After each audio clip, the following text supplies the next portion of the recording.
ഇനിയൊരു മനോഹരമായ വാർത്തയിലേക്കാണ്.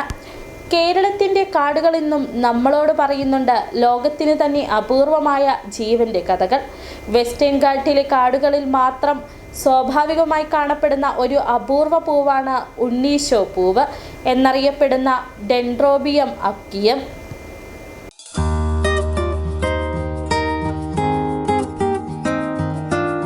ശാസ്ത്രീയമായി ഡെൻഡ്രോബിയം അക്വിയം എന്നറിയപ്പെടുന്ന ഈ വന ഓർക്കിഡ ലക്ഷക്കണക്കിന് വർഷങ്ങളായി വെസ്റ്റേൺ ഘട്ടുകളുടെ ജൈവ വൈവിധ്യത്തിന്റെ ഭാഗമാണ്.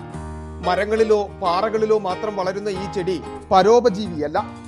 ഡിസംബർ മുതൽ മാർച്ച് വരെ മാത്രം കുറച്ച് ദിവസങ്ങളിൽ വിരിയുന്ന ഈ ക്രീം വെളുപ്പ് നിറമുള്ള പൂവ് വനപരിസ്ഥിതിയുടെ ആരോഗ്യ സൂചകമായി ശാസ്ത്രലോകം കാണുന്നു.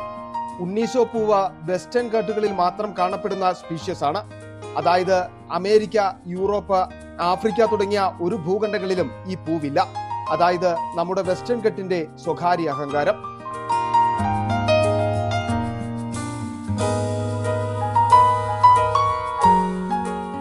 അതുകൊണ്ട് തന്നെ വനത്തിൽ നിന്ന് പറിക്കുന്നത് നിയമവിരുദ്ധമാണ്. പരിസ്ഥിതി ലേഖനങ്ങളിലും വനഗവേഷണ റിപ്പോർട്ടുകളിലും ഈ അപൂർവ പൂവിനെ കുറിച്ചുള്ള പരാമർശങ്ങൾ മുമ്പും വന്നിട്ടുണ്ട്. എന്നാൽ വളരെ നിശബ്ദമായി അറിയപ്പെടാതെ പോകുന്ന ഒരു വനനിധിയാണ് ഉണ്ണീശോ പൂവ്.